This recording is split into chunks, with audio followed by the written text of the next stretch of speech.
Right then, guys. So today we're going to be talking to Waj, who is a hair growth expert. I was going to say he's a hair loss expert, but obviously that's not quite what we're aiming for here. So today, what we're going to be talking about are basically, the causes of hair loss in both men and women.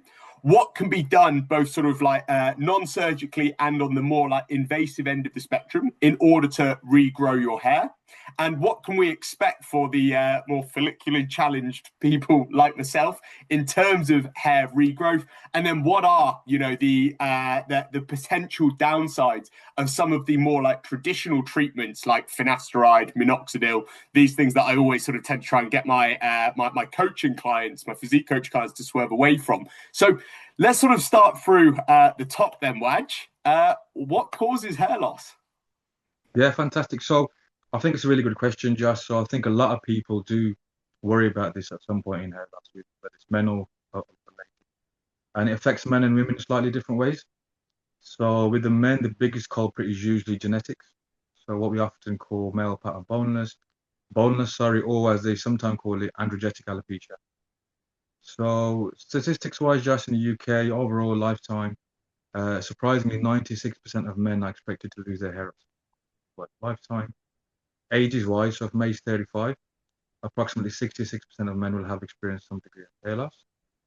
And then when you get slightly older, from the ages of between 40 to 50, it goes up to actually between 50 to 85%. And by the age 70, the percentage rises to 80%. And I think a word that we probably hear around hair loss a lot for men and women is DHT. So that's dihydrotestosterone, which is a byproduct of testosterone. And then if I can give you a little bit more information about it, so a metabolite of testosterone, DHT, is created when the more common sex hormone testosterone interacts with an enzyme called 5-AR. And about 10% of the testosterone in adult male body is then converted into DHT daily. And then there's things like potency of the DHT, so it's significantly, more potent than testosterone. It's about 5 times stronger, and it binds to our more effective androgen receptors. Okay. So men with genetic predisposition, it's basically DHT. We hear about it over time. Basically, Josh, what DHT does, it shrinks the hair follicles, making them thinner, and eventually it stops growing completely. And for women, slightly different. That's generally more based on hormonal changes. So things like pregnancy, menopause, thyroid imbalances, even birth control. Uh, so there's big factors, and I think things like lifestyle we've talked about, stress, medicine. So quite a lot of information I've gone through there, but in essence, Yeah. in short, the main thing are genetics, hormones, health conditions, stress, and your diet and how you look after your general health. Okay, so you've got that combination of genetics and also sort of like lifestyle factors, as with sort of like so many things. So obviously, this is an area that you're very much an expert on, and I've got like a personal interest in. But I also like to view it as like a little bit of a scientific quandary to try and be fixed, which is how I sort of see most things within sort of coaching. So a couple of other things that I see sort of like crop up with regards to sort of like hair loss are surrounding like hypoxia and also sort of like calcification. So obviously hypoxia is probably going to be, so obviously the absence of oxygen reaching that hair follicle. Is that going to be DHT? That's how DHT basically affects the hair follicle. In essence, yeah, you've hit the nail on the head. That is the biggest problem. So we have our blood vessels, which should be looking like that, let's just say round healthy. And then when they get tighter and tighter, the vasodilation of that, it doesn't allow that communication to work to those cells. Okay. And that's when certain protocols and certain things, and you hear about I don't want to say the word myth, but rosemary oil, certain things which we'll touch on later, but that's help. And then if you look at the South Asian community, historically, they've used oils in their hair to rub in 2, 3 times a week, and that's something that now we see in hindsight actually did have a benefit, and it wasn't just a cultural practice. And Okay. a scientific background to that. Oh, that's interesting. That's interesting. And then you also have that calcification, which I presume sort of basically affects things in a very similar way, just restricting blood flow and nutrients to Yeah, that hair follicle. Is that correct? absolutely. Yeah. So with that, it can also stop things like the topical absorption. So if you are using certain things like you touched on, minoxidil, or you're using sort of serums, you got like got Kerosene, which are all things which help to reduce inflammation in the scalp. They can help with collagen. So all of that calcification, if it's not getting, the body's not getting the right tools and not getting the right signals, in essence, stops working. And once a follicle becomes dormant, after 3 to 4 years, the research states that it's very difficult, if almost impossible, to get the hair growth back unless you go for the transplant. Well, that is So, not yeah, great news for myself. yeah, yeah, So yeah, that's really interesting. So obviously, like we've got men and women. It's sort of caused by slightly different things, but the result is constriction of blood flow to the hair follicle and then the hair falling out. Would that be correct? yeah. And with women, it's slightly different because with women, you don't get the same baldness that men get because it's not in one patch. But women, what you see, a lot of clients I've seen is they get thinness around the sides, Yeah. sometimes around the front, and then that could be linked to how you style your hair. And like talk about menopause, hormones, even birth control can be a factor. So, and another thing some people forget about is even before you go for your kind of treatments is get your bloods done Yeah. because you might be D deficient, you might be B deficient, you might have some iron deficiencies, and if you're going to go and do certain treatments which are deemed as natural now, if you've got a deficiency in your blood, those are nowhere near as beneficial. Some cases you hear stories of people going and spending thousands and they don't see any growth and they've not done the basics.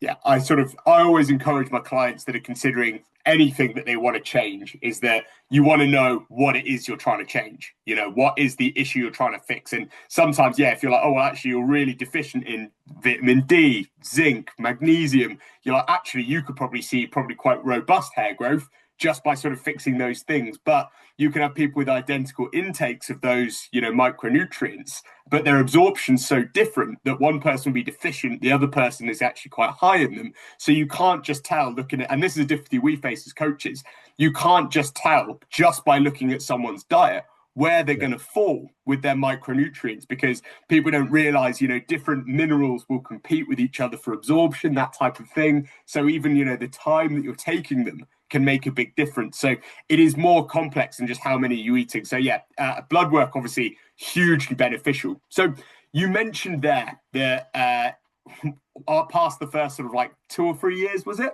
For hair Yeah. growth to be possible. You mentioned that sort of it's very difficult to reignite a hair follicle that's been dormant for a long time. So the next thing I guess we should discuss is look, how much hair regrowth is possible? So could someone like myself that's been bald here for multiple years now, would that ever come back? However much sort of like I threw at it? Or are we talking about like you're fighting to hold the line and keep what you've got? Yeah, so I think it comes down to the protocol you want to use, Josh. So, in essence, the studies show that if you're using particular treatments like PRPs, PRF, exosomes, microneedling, and so forth, there is up to 1 centimeter growth that they show. It's physically possible, and you can also sometimes feel it. So we've had clients who've come in within 6 weeks, they're seeing kind of growth. They're slightly younger and they've caught it a bit earlier. Yeah. And we use something called the Norwood scale. You may have seen it online, but it's basically a picture of a guy with his head down and it shows the pattern of baldness and it just increases. And once you get to like a level 5, where you're seeing the shiny patches, that's when it's almost impossible to get the growth back because your hair follicles have been dormant, it's taking too long, and it's not physically possible for the body to kind of reverse that. Whereas if you've got really light and you can kind of feel it and see it, sometimes you need to use have a trichology assessment, which is assessment of the Say scalp. that again. You might need to speak a bit louder, Wedge. I think Sorry, your microphone's a bit quiet. we have something called a trichology assessment, Josh, which is where we get a microscope between 160 200 times view onto your scalp, and we can actually see sometimes baby hairs on that. So that's another tool that we use to see what level are you at and what's the protocol that we can give you because it'll be slightly different for everyone depending on your age, depending on even the type of work you do, and if you're on medications as well. That's a big factor. I know, obviously, I came to see you and you did that for me. And what I found really interesting is that I'd been doing a half-assed effort of trying to regrow mine, just focusing on the bits that I could see, which these at the front. And when you showed me the really close-up image, the trichology or whatever you call it, you could Yeah. see that there were loads of baby hairs growing in the bits where I'd actually been giving it some effort and bugger all back there where I wasn't really aware there was such a problem. So it's interesting. Sort of, I found that really cool because obviously, like being being a coach, I love seeing that you implement a protocol, seeing an outcome, and then you can adjust according to what works. So I found that sort of quite encouraging that, okay, cool, these namby-pamby natural treatments that I've been doing are actually having some kind of impact. It sounds like, based on what you're saying, I'm probably unlikely to get back to like my a full head of hair, but it is quite encouraging, especially for people watching, where you say actually there is quite a lot of potential to regrow your hair. You know, seeing lots of baby hairs in the area that I've been doing the treatment as opposed to none where I hadn't does sort of show that okay, these protocols that I've been doing were actually working. So yeah, I guess that's real evidence that what you're saying is true, because it turned out that I'd been doing a lot of the things that you then recommended when we Yeah. sort of chatted to each other. Because obviously, you know, science is science. Whatever you're Yeah. looking to sort of solve, all you got to do is be willing to waste a few afternoons of your life trawling through Absolutely, trawling through absolutely. PubMed, and you eventually get to pretty similar conclusions. So it was quite cool to see, number one, the overlap between what I'd found and what you were sort of talking about, which one of the reasons I sort of wanted to have the chat, and then also that you know those things can work without having to fly to Turkey, and even worse, take a month off the gym. Yeah, yeah, exactly, exactly. So I think So it's quite interesting, Josh, because you've touched on some points there, and I think there is science behind this. And when you do it naturally, as with training, if you haven't got any performance enhancement and whatnot, it can be done. It just takes a little bit longer, and it's implementing really good habits. And once they become habitual, and you see the benefit, maybe not straight away, maybe over a bit of longevity, you can see like some of the changes. I'm a perfect example of it. I've tried and tested every kind of hair protocol, whether it's laser, PRP, PRM, every serum, every brush, every derma roller, microneedle. So tried and tested it, and then obviously with clients and then researching it myself for such a long time. So yeah, some very interesting points you made, and yeah, all I valid think as well. the thing with sort of science is that it directs you, doesn't it? Like it tells you, look, this has a, you know, you take like peppermint oil, for example, it'd be like, okay, cool. Studies show it increased growth in the anagen phase, so the new growth of new hairs, but in 40% of people. Okay, like 40% of people saw a 20% increase in growth. Okay, so you'd be like, all right, this isn't like you're going to take it and wake up the next day and you got like flowing locks or whatever, but it's little things like that that move the needle, you know, and that's often so it's the same with like sports and exercise sciences as well. It's very rare, you know, outside of things like training harder, adding more volume, eating more protein, calorie surplus, that kind of thing. There are very few things where you're like, this will definitely work for you, but it sort of guides you down the right path. And then if you've got the ability to actually measure your progress, which you've got with the trichology assessment, you can then say, okay, cool, this is working. Maybe that isn't, drop this out. So it's just about finding your, I guess, individual approach to making stuff happen, isn't it? Absolutely, yeah. I think it's similar to the gym, Josh, like you said, you might have a methodology which I was used historically, which was, the bro split when you just do chest, right, buys, and you think, right, that kind of worked. And then when you sit back and you think, hang on a minute, some of these weren't actually beneficial. I may have been lifting more weight, I may have looked stronger, felt stronger, but in the background, I've got a rotator cuff injury, I've got tennis elbow. Similar to your hair, you could be whacking all these oils in there and all these serums and not realizing that you're clogging up your arteries, or you're using the wrong type of derma roller with the wrong material, which is actually causing ulcerations in the scalp, which then your hair follicles are not actually growing back. The scalp is focusing on recovering because it's had damage done to it. So yeah, very similar analogies there with the That's gym and really interesting that you say that, because that is exactly the same with sort of training stimulus in the gym. You know, I always say that people are like, oh, this was awesome. I couldn't walk for 5 days. It's like, look, you probably caused so much muscle damage that your body struggled to even get back to base level, let alone make an adaptation. You know, first you've got to recover. And a lot of the time, people will think that something's going really well because it really hurts. Whereas actually, you've got to be like, well, is it actually getting the result that you came for? So the next thing that we sort of wanted to talk about is, look, how does your lifestyle and your nutrition impact your hair? Okay, so this is obviously sort of a really sort of interesting area. I love supplementation, love nutrition, that type of thing. So what are the things to do with nutrition? What are the factors that are going to impact your hair growth or limit hair loss?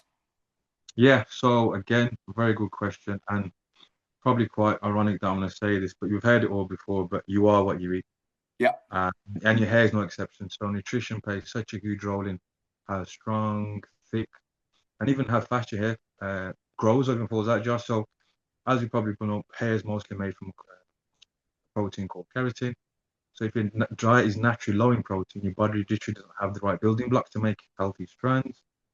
And then you're thinking of people, for example, we were just kind of touching on, but crash diets. Yeah. So if you crash diet and you're dropping down to 14, 1500 calories a day, uh, I'm not saying it can lead to eating disorders, but it can be linked to body dysmorphia, things like that.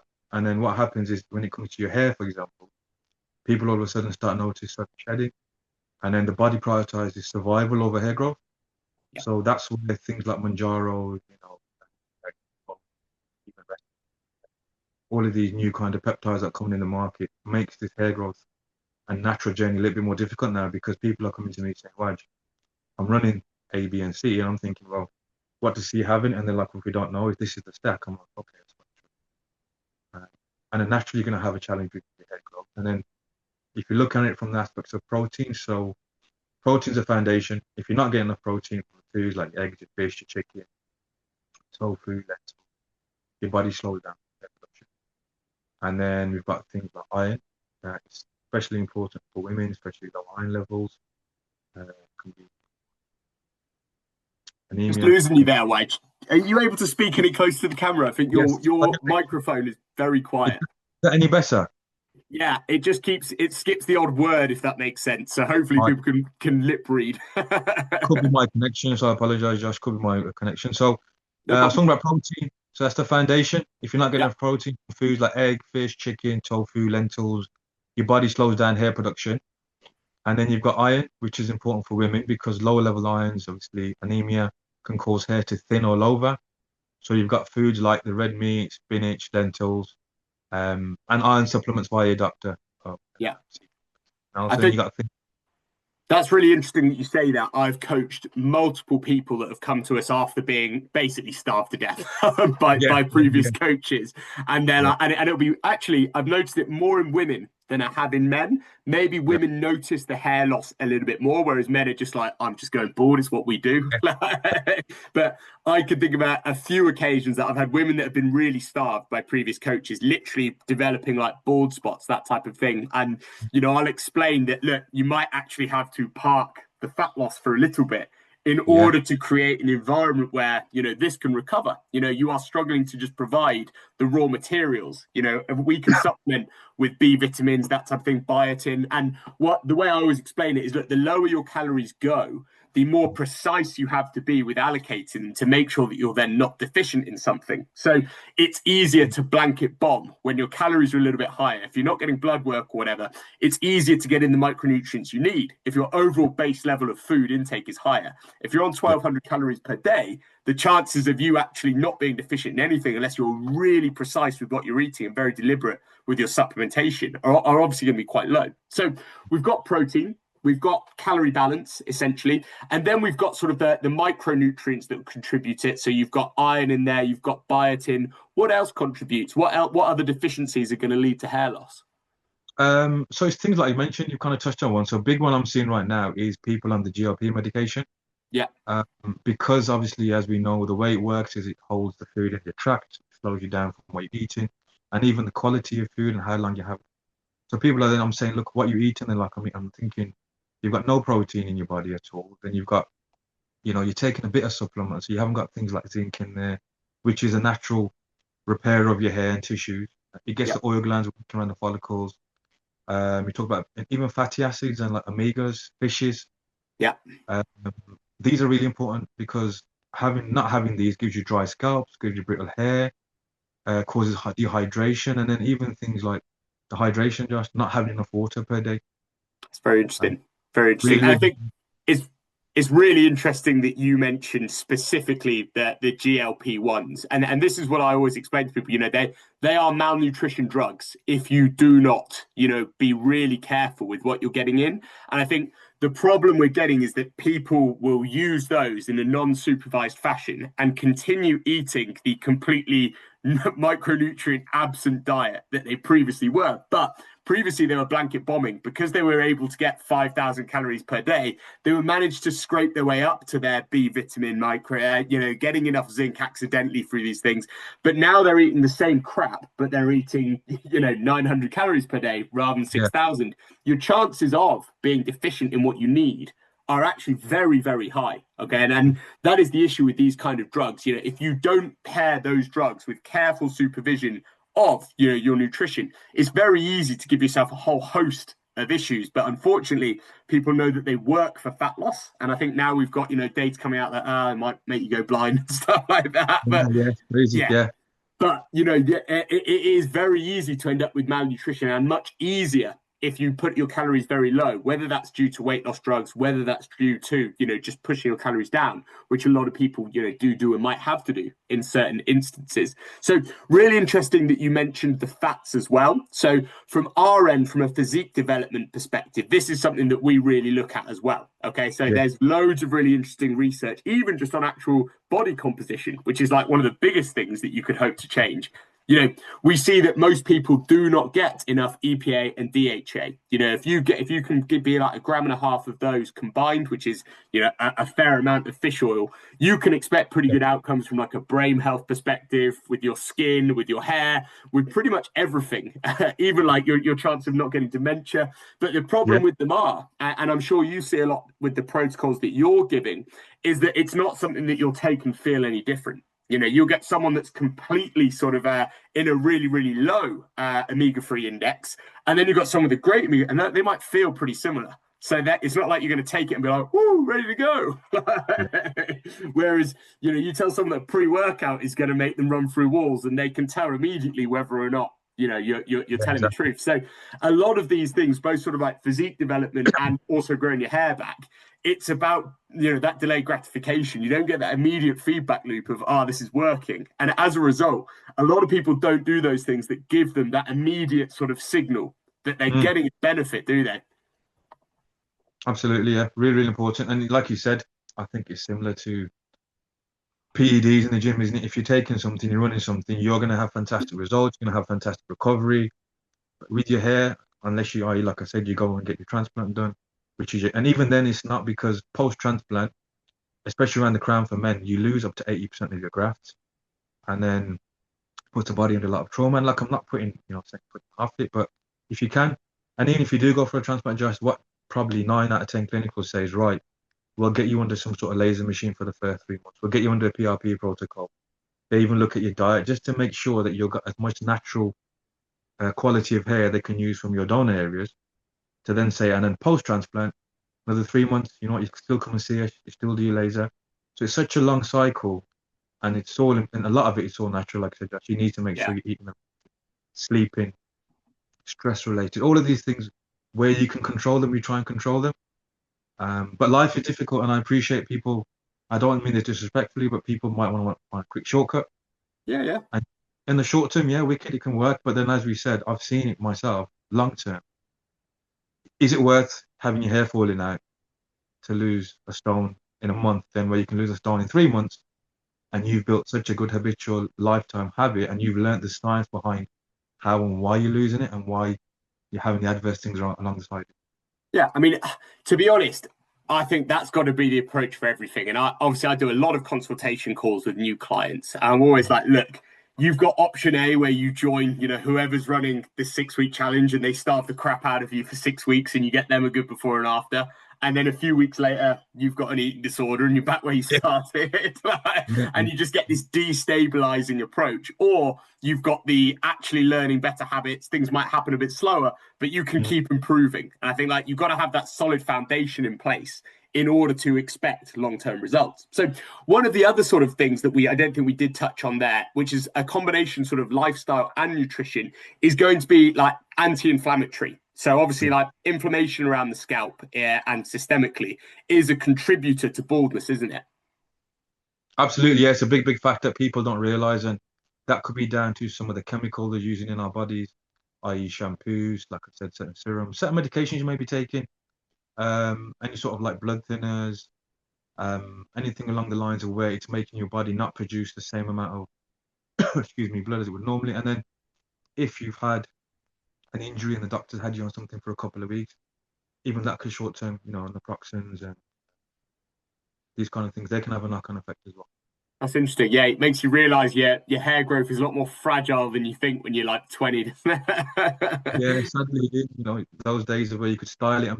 Another thing, I've got young guys, believe it or not, coming in at 19, 21. I'm like, it doesn't make sense, but they've actually like tried to put chemicals in their hairs and tried to do certain procedures on them and would damage their follicles. And then because they're thinning, they're using the hair filler and the fibers. Right. And what that does is it actually sits in your scalp and it can cause things like folliculitis, which is then become it's almost like another autoimmune issue where you've got an issue where you need to start taking steroids on top of your follicles, and then you're damaging them so much that you actually cause scarring rather than completely killing the hair. So Yeah. that's the big thing. If you are using hair fibers and things, I'd say use them probably in special occasions. But just to go to the gym and go out, I'd highly recommend not to use those because they can cause long-term damage, which is in essence irreversible for your hair. That's interesting. Do you get many guys that wreck their hair through steroid abuse? I do, and it's a tough one, Josh, because you look at them and you think, wow, you look amazing. And then you look at their scalps and you think, oh my God. And then you're saying to me, Waj, I've been here for 3 months, I've not seen any growth. I'm thinking, well, What are you you're, doing? you're taking this much, and I know for a fact, and I've explained to you, the rationale of what you're taking, and we want to use a natural approach. And then they're saying, okay, but you kind of, it's a fine line, just because either you need to say, right, you come off the gear and you lose those as gains per se, but you get your hairline back, Yeah, or you keep it in the gear and then you will end up losing your hair. And even if you go for a transplant, Josh, after 3, 4 years, you're still on the gear, your hair's gonna come out. I've had many a guy come to me who's had 2 transplants, three, mid 30s, and we're in the same situation, unfortunately. So I think it's really important to educate people, and we're all adults, make our own decisions, 100%. but think of the pros and cons and weigh them up with a scientific basis, not just because my mate Dave down the gym told me that I can get a transplant in Turkey or some backstreet clinic, and then also do your research on the clinics you're going to. Really, really important. That's interesting. So obviously we've got inflammation in there. That's cool to touch on. And obviously, with steroid abuse, you've got almost like the triple whammy, haven't you? Where you've got testosterone going up if you're using test, which most people do. So you've got increased conversion to DHT.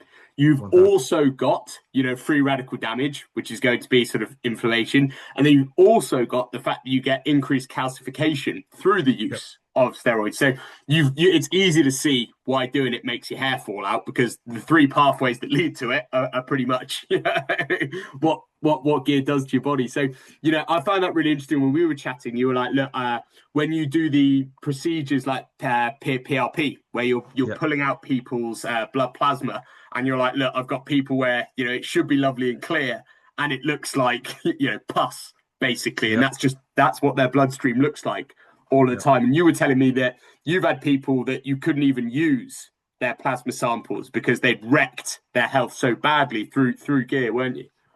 Yeah. And it's unfortunate because you want, I genuinely want to help people because I've suffered it for myself. I understand as a man, it's so important. And I think a society looks at a man, whether we like it or not, slightly different, whether you have or haven't got hair. The Fuck. same way, whether you have a particular height, you're kind of judged on it straight away. And Oh, it it can gets affect, worse. yeah, it can affect the job prospects. It Balding can and affect, 5'9". yeah. You're winning in life, Josh. You're winning. Yeah. Um, so it kind of an effect, and we don't subconsciously. These are things that can lead to issues with your promotion at work, with the people way people behave. And see, genuine, I feel it's unfortunate that's the era we live in, but that's what the norm for society now for a young guy or a young woman to grow up and see what normal looks like. It's not actually normal. No. You can't have a six pack all year round. You can't be chiseled. You can't be vasculated. And same with the men, because I gave you stats about how men lose their hair and how early we lose it. Some of us don't want to admit it, and prevention is so important. Yeah. As soon as you start seeing it, go and see someone, go and speak to someone, go and get go and see a dermatologist. Say, why is it alopecia? Is it androgenic? Is it because of my hereditary? Is it because of my diet? Is it because I've got stress-related alopecia? Is it aorta alopecia? I deal with a lot of clients with alopecia, and I think it doesn't make sense. And again, that's a lot stress-related and it's diet-related, and so it's really, really important. I think that you ask these questions. And going back to the initial question, I digress a little bit. I apologize, but I see some guys look fantastic, and I think, wow, amazing physiques. But then, like you said, some of the plasmas, and I said, look, lads, respectfully, I can't take your money because I can't put it back in your body because I don't know what damage it could cause you rather than benefit you. And And my that's whole purpose, circulating yeah, your entire your entire bloodstream already, and you're worried to put it back in their body. Like, that's one of the reasons I wanted to chat to you as the sort of one of the Yeah. first episodes on this. Obviously, hair growth and physique development are two obviously different things. But I thought it was a really good way of being like, look, choosing to not put a load of crap in your body has so many other sort of like knock-on benefits to your appearance, and that's what people don't realize when they make that choice of, oh, I'm gonna hop on gear because I'm gonna look better. And it's like, well, you're gonna look better for 3 months, and then Yeah. you've got to make a decision of, do I keep doing this until I have a major health scare and then deal with the fact that I'm going to lose everything I was on and then probably be less than what I was before, because my own natural testosterone not only is now severely sort of impacted, but I now view myself as big wag. Yeah. And that's my personality now. I'm big Yeah. wag, not just medium wag. And Yeah. it can really mess with people. Like, I've coached a lot of people that have previously used performance enhancing drugs in the past, and when I sort of like talk through, they'll be like, it is the worst thing I ever did. But you get this real survivorship bias where if you're only hearing from your mates, you only hear the good stories of how they added 30 kilos to their bench in a Yeah. month or whatever. You're not hearing how 2 months after they came off, they got a pec tear, they had to quit the gym. Now their, sexual organs don't work, their libido's tanked. No one talks about those things. So you just get all the good stuff is sort of advertised, and the bad stuff just goes on the background and people just suffer in silence. And I've found myself having that conversation with a lot of prospective clients. I'll be like, look, mate, like, it's not going to be as quick as just blasting tren. Like, if that's your expectation, but you can keep doing it for the rest of your life and it's not going to be killing you. It's going to be a net benefit to your health. So that's cool. We can see the things that you sort of shouldn't do, and we can see the sort of the lifestyle implementations that you need to make. What is the sort of most simple 5-step process outside of the medical interventions like PRF, that type of thing? What would you say are the 5 big hitters when it comes to improving hair growth sort of at home? What can people take away and do after this call? Absolutely. But can I just touch on that point we made prior to Joshua? I think another factor we forget about, and it's really important with it being November, is mental health. And not just your hair, not just your physique.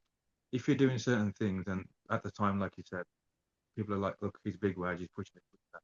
When you're no longer big Waj or big Josh, it all of a sudden changes, dynamic changes, your friendship circles change, and all these things have such a knock-on effect. So I say this because I see some young guys on it, and I'm like, you're not competing, you're not going to make any money out of it. Yeah. Mate, you're 27, you're ruining your body. Yeah. You don't hit your peak, I feel, until you're in your 30s. You kind of understand your body a little bit more, your muscles a bit tighter, you can hold on to it. So your bones density, all of these things, I just think, why and where has this image that you need to be particular? And it's for women as well, having a particular physique, particular parts of your anatomy need to look bigger than the rest.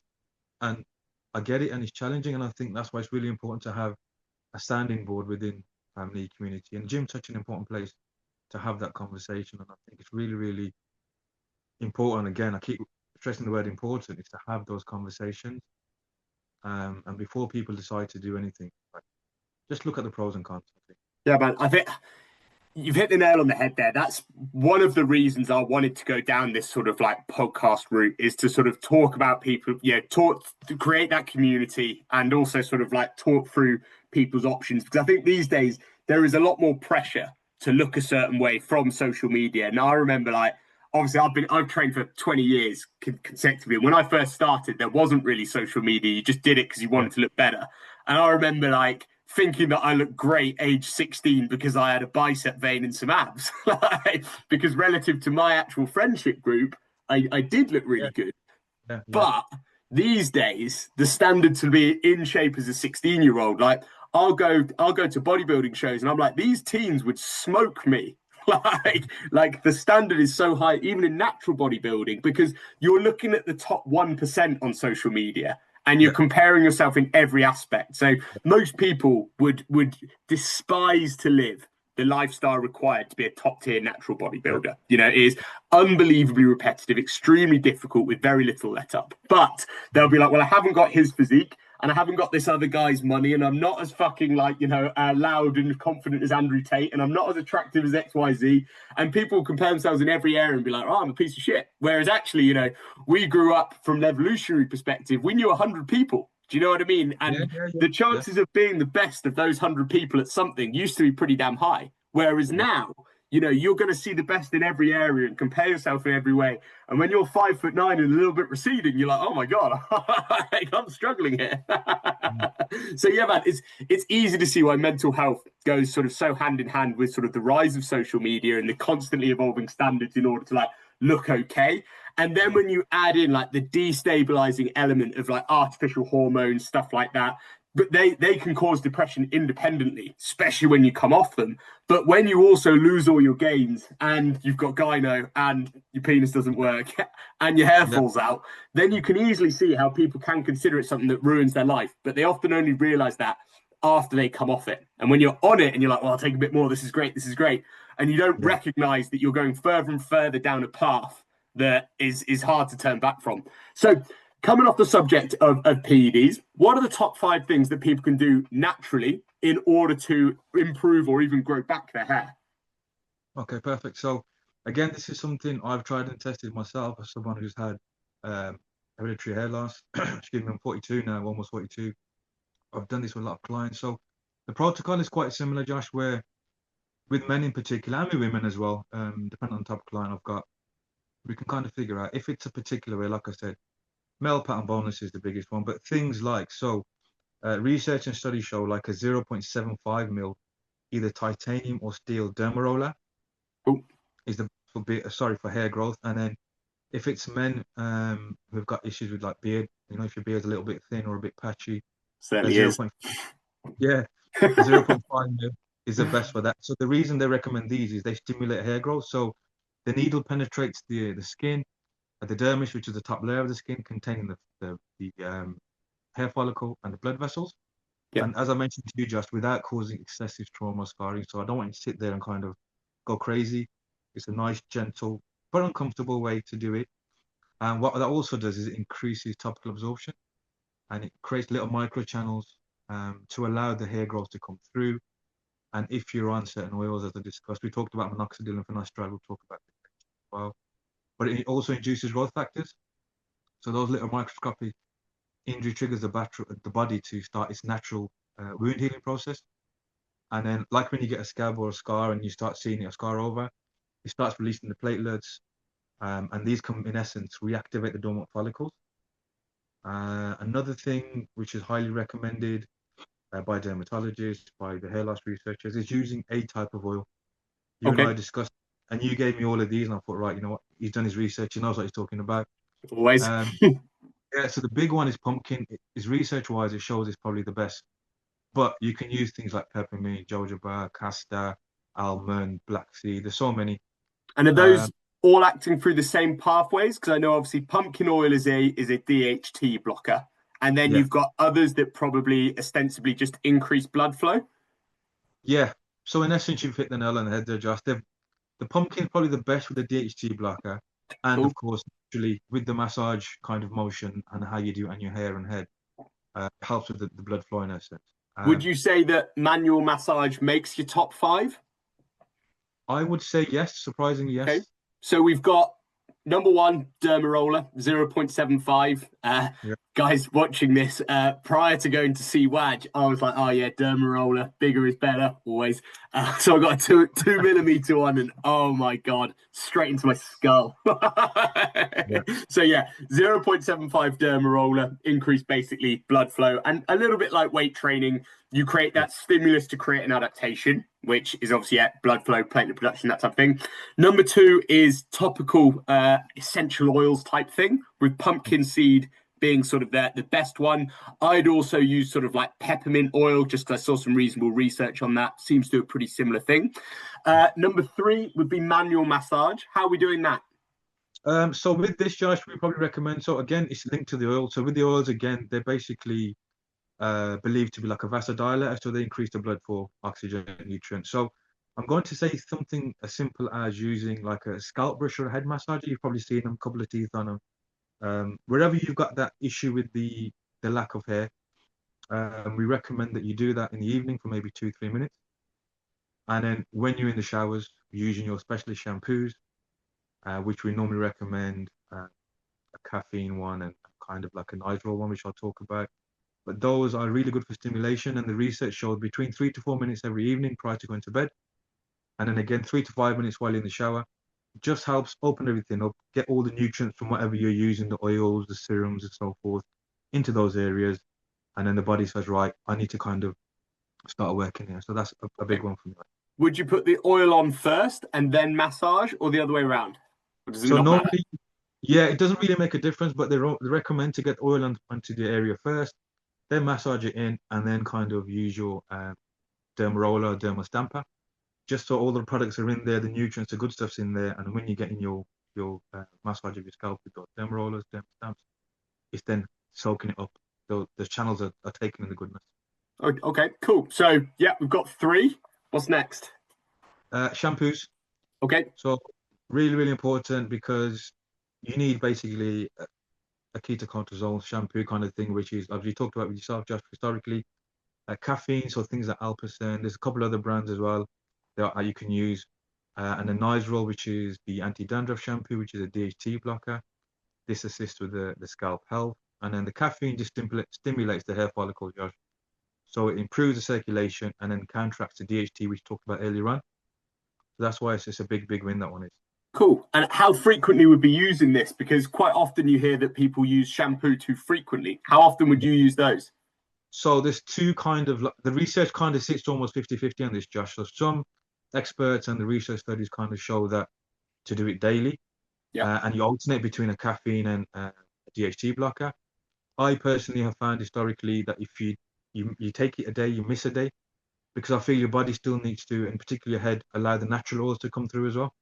Yeah. Makes Um, sense. you, you don't want to completely rely on complete medication, because as soon as you stop something, i.e. things like minoxidil, and people, a big winner is finasteride as well for men.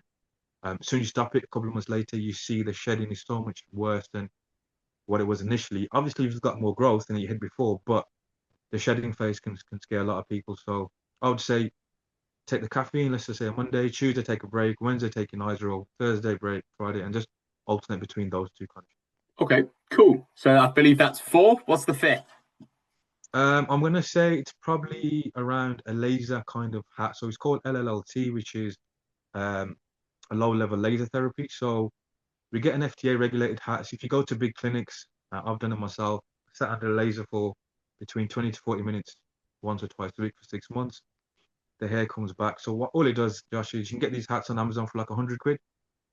The laser emits like a very specific wavelength, which penetrates the scalp, and the light is absorbed. So the mitochondria, which is the powerhouses of the cells, Yeah, uh, GCSE they- biology coming through strong there. so that absorption kind of stimulates the production of ATP, which Yeah, is the source for the function, and it also helps with prolonging of the growth phase because it energizes that kind of cell.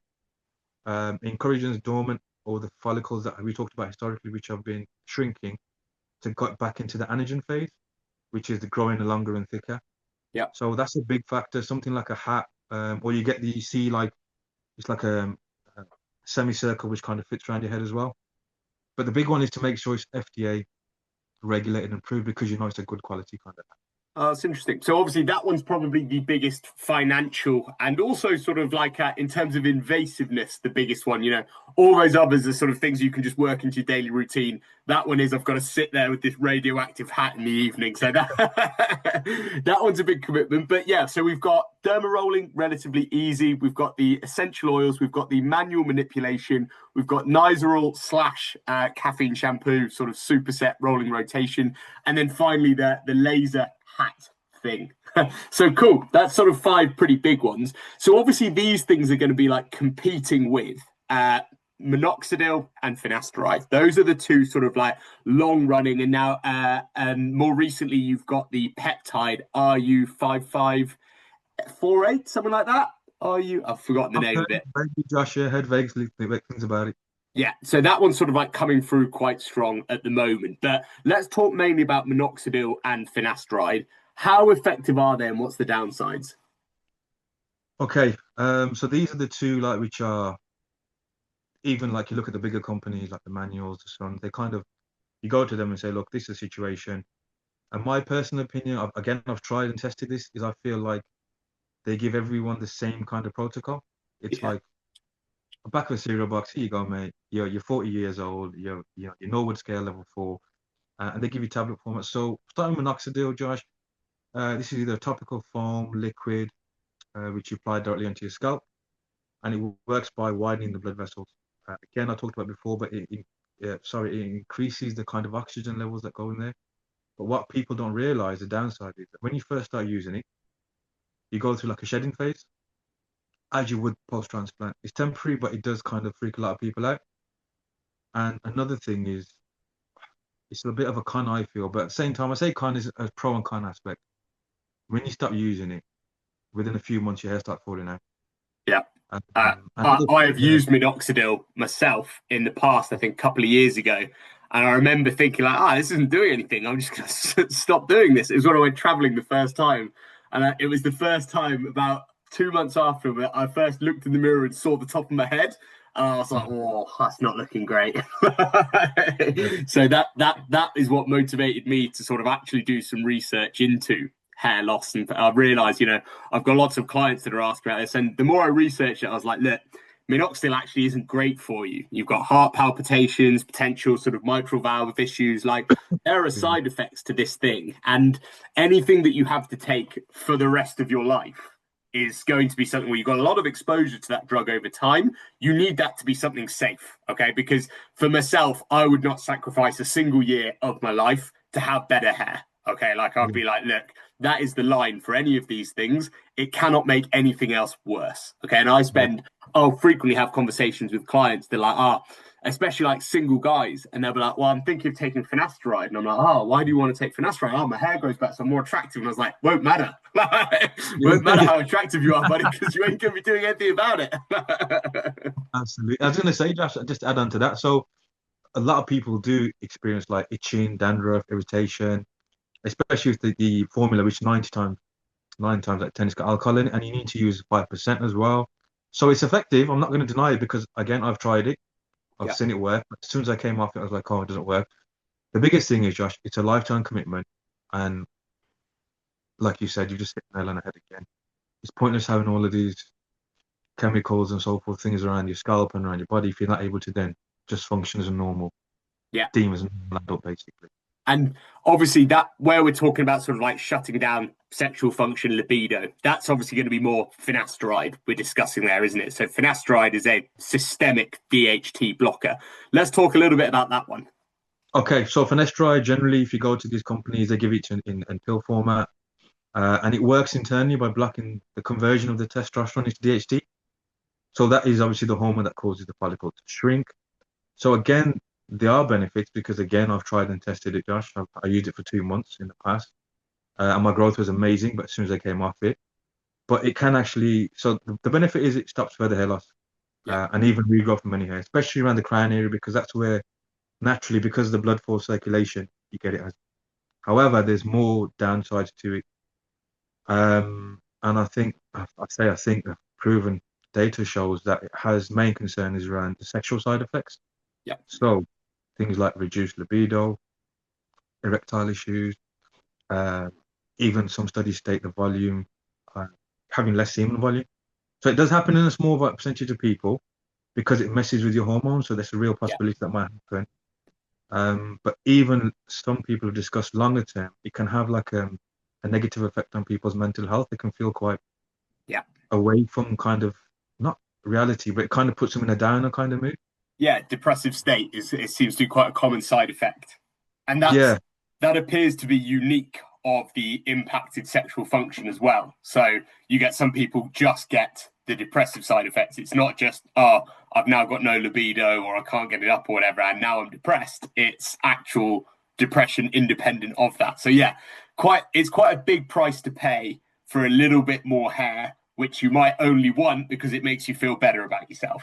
Like it's yeah, yeah, and that's always been my sort of like line with all of these things. That's one of the reasons I wanted to chat with you. Be like, look, what is everything that you can do up to the point where it has any negative impact on your health? Because for me, that's where the line would fall. I'm willing to do anything up till that point where it impacts either my physique, my health, my longevity, those type of things. So yeah, it's interesting to know both of those two. They work, but they come with quite a lot of side effects, and it may well not be worth it. So what would be some of the common like hair loss myths that you sort of like commonly deal with? I know I'm just springing this question on you, so I've got a couple that we can discuss, but I'm sure you've got some common ones you hear.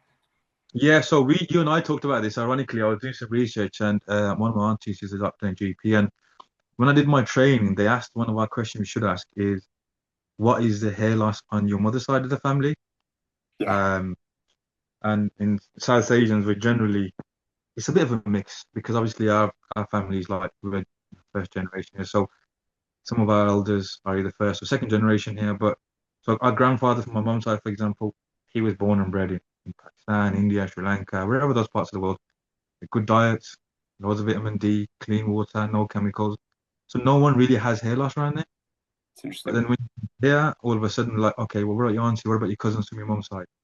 So that is actually, there's no scientific data, there's no proof, there's no studies, there's no pharma grade company which have said, right, you know what, because of the way the chromosomes work and the way that you inherited hair loss from your mom's side, which is quite common. You see it on loads of these forums, and I've seen things on Reddit and whatnot. There's actually no scientific data or proof or evidence to show that. However, hereditary, you can see if dad's losing it, if uncle is losing it, somewhere along the line you may lose it, or you might have one sibling who's got fantastic hair and then three of you have it. You know what? So I can resonate with all of the things you've just said there. there you go. I've got one brother that's maddeningly not lost any, and the other one that is just as bald as I am.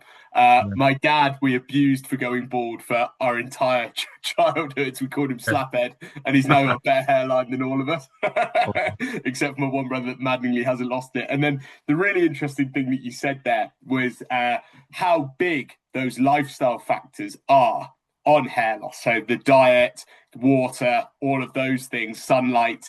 It's so interestingly that the same genetic, line was, great hair whilst they were over in Pakistan and eating a less sort of Western diet. And now that they've got higher levels of inflammation, calcification, hypoxia, all of these things, suddenly their hair's falling out. So that's sort Yeah. of, in a way, quite encouraging because those are things within your control to a Yeah. certain extent. I always think like the genetic thing's always a cop out because there's nothing you can do about it. And I always Yeah. say to clients, whether it's their physique or whatever, in this case their hair loss, focus on the things that you can control. And what's cool about that is there is actually quite a lot that we can control there, and a lot of the things that you would want to do for your health, for your physique, for your overall well-being will also have a real positive benefit on your hair growth. So it really Yeah. just gives you another motivating factor to live a good and healthy life. And I believe exercise also comes into it. So frequent exercise, improving hair, improving like blood flow, that type of thing. So I always look for like how many benefits can you get from the same behavior because you're looking sort of like stack those wins on top of each other. If you've got multiple motivating factors to do something that's good for you anyway, it's much easier to stay consistent with that thing, isn't it? Absolutely. So Yeah, go on after you, sorry, Josh. I was going to say we've got it's bollocks that your mum's dad. My mum's dad has a full head of hair, by the way, which was There another you thing go. that. Yeah. There you go. What else? What are other common myths with hair loss? I think another one people talk about, and I saw it blow up on TikTok, was rosemary oil. Um, Interesting. Fad. There's no evidence. The strongest evidence for the best oils are the ones we talked about earlier. So pumpkin seed is natural DHT blocker. The castors, the jojobas, the black seeds, the peppermint.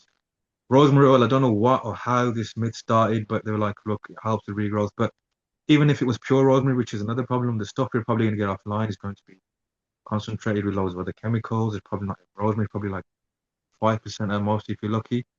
That I think is a big myth that oil is not. But the methodology of the massaging, all of that, absolutely scientific data suggests and proof that and evidence that it is. But that kind of product, I think it's a big one that no, it's all hype. It'll help people sell products, just help people get views, but it doesn't. Very interesting. I think TikTok is probably, and I should probably mention here, guys, that Wad just at one time worked for TikTok. But it is probably the single biggest source of misinformation from from an exercise science perspective as well. Like I see 17-year-old kids confidently talking about stuff online. I'm like, there are no studies like that even mention the thing that you're talking about, and they'll be like, studies show this, and they just rely on the fact that no one goes and checks these studies because they don't exist. People confidently talk absolute rubbish on all platforms these days, but I think attention spans are so short that people can be pretty confident that no one's going to go test, the veracity or the actual validity of what they're saying. And I think, yeah, TikTok is a terrible source of information if you actually want to really know what you're talking about from a scientific perspective. So rosemary oil is rubbish. What about creatine? Obviously, you occasionally hear people worrying that creatine is bad for your hair. What's your view on that? So I've been taking creatine for since I can remember. I'm not saying I have great hair, but at the same time, it's not bad. And the studies show categorically nowhere does it state that by taking that, because it doesn't really affiliate and link to the things we talked about historically of how does that taking creatine affect the blood vessels in your head? How does it affect the cells, which, you know, even the treatments that you take naturally positive, if you're running creatine, you're taking your 5 mg a day, whatever it is, no issues at all, Josh, at all. No, I think obviously this is an area that now crosses over into the ones that I'm more confident with. So I think it all Yeah. stems back to one paper done on like rugby players years and years ago that saw apparently a rise in DHT. And by the looks of things, it was more of an issue with their data rather than, that. And it also wasn't a direct measure of hair loss. It was, we think their DHT went up. And then we've had subsequent studies, and it's been proven time and time again that creatine pretty much has no side effects at all. So yeah, can definitely discount that one. Another one that I wanted to ask you about. So you always hear that, oh, you shouldn't like dry your hair too aggressively with your towel. You're going to make your already fragile hairs fall out. And that really conflicts a lot with, what the actual science and the advice is, which is that you should be massaging your scalp, you should be derma rolling. You're talking about doing all these really aggressive things to your scalp. And then you've got people's mums being like, oh, don't rub your head with your towel. It's going to rip them all out. So yeah, I'm guessing that's rubbish as well, yeah? Yeah, again, there might be some study, Josh. Another thing we need to remember is you need to remember who's done the study Yeah. and what is, and without saying disrespectful, but what is the benefit of that study being done? Who is the target audience? Is there a product off the back of it they're trying to sell? Is there a chemical? Is there a tablet? Is there a procedure? Is there a change of lifestyle they want from you? So I think that's really important. So when you're looking at things like that, like anything else, like if you want to go to a gym and someone said to do a particular exercise, you're going to get a bigger bicep. You need to do the long head, the short head. Why are you going to have that? Why are you going to do it? How many reps should you be doing? What's your recovery in between? Should you have reps in reserve? Should you be doing, certain protocols, stretches before, after? Exact same with your hair. Just do the research and not on TikTok, because again, it's not, nothing's FDA approved, nothing's, TikTok is such a big platform and misinformation is rife. And again, I used to work for the platform in Pakistan, which is a much bigger one. And you can imagine the sort of the information and data and things are coming through. And it's quite a big thing down there and the Middle East as well, because you get cheaper clinics up there. So, instead of paying £2,500, okay, you can get them for a fifth or a sixth of the cost in these sort of places. So you need to go, as I said, big advocate, do your research, get your bloods done, and things like that, Josh. In essence, answer to your question is no. Again, ideally, probably don't be as aggressive with it, and if you can, let it dry naturally, but there's no science or data behind saying you can't. Yeah, Again, it's I guess moderation. Anything, moderation, everything is moderation. Too it's much of one it of is not. those, isn't it, where you can't say that you should be massaging the hell out of your hair and then say that the towel's going to make it Yeah, fall out, but that isn't. I guess what you're looking at is, yes, you probably are going to snap off a few more of the fragile hairs, yeah, but you're going to increase that overall growth coming through. So a little bit like, again, with training, you are damaging a muscle before it actually grows back. You have to provide a stimulus that creates, well, I won't go too far down the pathway of that because that's debatable, but you need a stimulus that threatens the integrity of that system to make an adaptation. So those are sort of some fairly common myths. Are there any others that you hear a lot of? top of my head, no, Josh, not that I can think Cool. of. Cool. No. Well, the final thing that I wanted to sort of like cover here is obviously we've done all of the more sort of like natural things that people can do at home. What are the options if people are like, look, I don't want to get a hair transplant. I don't want to spend a month out the gym. I don't want people to know that I've, gone and done this. What are people's options on a more invasive, level that isn't a hair transplant? Okay, so again, very good question, and something that I'm seeing because I've reached out to a couple of social media people, quite big on social media. And ironically, the first thing they said is, Raj, can't get a transplant done. I need to make content. I can't afford to be off for 4 weeks. So what are the options? And there is good news. And there's things like there's a whole spectrum now, just to be fair. As we know, the aesthetics and beauty industry is mad. Where I do my training is quite a well-established clinic in Birmingham, probably one of the biggest in the UK. And the amount of people I see coming through the door and the sort of procedures I see them at certain ages, it's a little bit scary, but we'll leave that for another day. But in relation to the question you asked, so there's some very natural things. So things like PRP, PRF, human exosomes, the lasers. Uh, How do those work? yeah, so PRP is platelet-rich plasma, PRF is platelet-rich fibrin. So these are treatments that use your own blood, Josh. So you'd come down, you'd get a questionnaire done, making sure everything's okay with your, as we talked about, your bloods. You don't have any deficiencies. They take your blood and then they put it into what we call a modality, which is the centrifuge machine. And it centrifuges and it comes out and you get a little tube and you can see the gold dust on top, which is the plasma, which is the really, really good stuff. And what we in essence do is we then put that back in. So the way PRP works, it's got a very short lifespan. It's got like a 4 hour window. It goes in for 4 hours. It's doing everything it does, and it lasts about 4 weeks in the system. And wherever you put it in, so people put it on their face as well, Josh, under your eyes, around your neck, around your hands. And then you got PRF, which is a slightly newer one, which is platelet-rich fibrin. That's spun slightly different, slightly longer. And what that does is it's got like a 2 week life bar. So that will stay in your system, regenerates a little bit slower, a lot longer, and it stays in your system for 6 weeks. Right. And again, for your hair growth, some of the studies, there's a lot of studies cited. There's some done in the Middle East, some done in Asia, quite a lot in Europe. It helps just in essence re-kick, regenerate all of these dormant follicles, all of these parts of your hair which are thinking, right, I don't need to be working right now. It says, right, let's start working now, basically. And That's then interesting. you've got exosomes. So the biggest challenge with exosomes at the moment is still very, very new. It's quite niche. So most clinics will offer you either a plant-based or an animal-based exosome, where you get a tube. It's already, as I talked about, it has the exosomes in there. They then take your blood, put it out, and then they put it over your head, and they're microneedling it in because they can't inject those in. And then the newest form, which is really, really powerful. Strength-wise, you're looking at a plant exosome is probably like a 4 billion, which is Four really, billion really good. what? That is what I'm trying to clarify now because I need to do a bit more research on it. Just it says the strength of it is 4 billion times stronger. I need Okay. to do better information of what specifics because they're different. Okay, so it's And an arbitrary unit of how powerful yeah, something is. Okay, cool, cool. So what is an exosome? so in essence, the way the exosome works is it runs on your stem channel. So there's a slightly newer one as well, Josh. I was going to say, sorry, that is something called an autologous exosome, which is it comes from your own body, Right.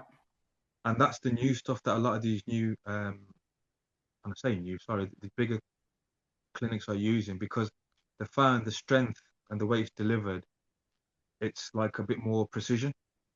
Okay. So instead of extracting just the platelets and the plasma, they isolate the extracellular extracellular vesicles, and it's the messenger that packs through and it communicates to that to assist with the healing.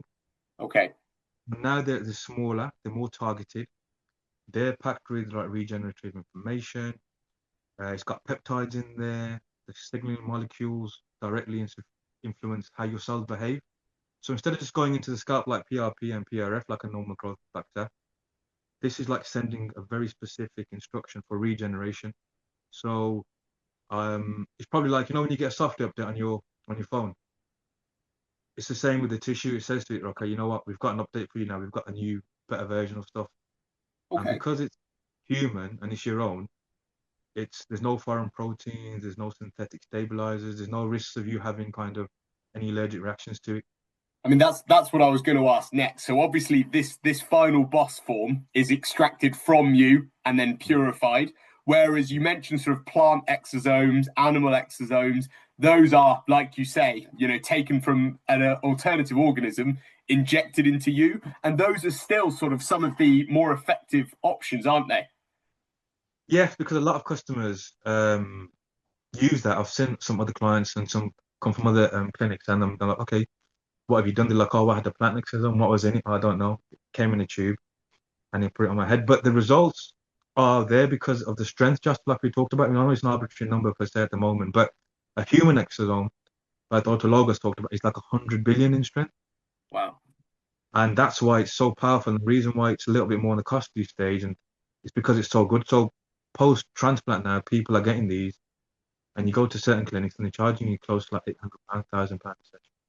Wow. Uh, And how often would you have to have these sessions? If you stop having them, does all your hair fall out? yeah, really, really good question. So in essence, the PRP, the way I'll explain it is, so the PRP is like a spark plug. Yeah. The, and the PRP is like a starter signal. And then you've got the stem cells, which are the builders, and you've got the body's raw materials, and you've got the peptides. And then the exosomes are probably like what we call the master communicators. It's where everything is getting built and it's making sure it's carrying all those factors. So PRP, just like I said, it's got a 4 hour window, it works, and then it lasts for 4 weeks. You'd have to go every 4 weeks Wow. between 4 to 6 treatments, I'd say normally. Yeah. And And that gets then you up to a certain level, and then you can maintain it with your own stuff at home, like the 5 step process you showed.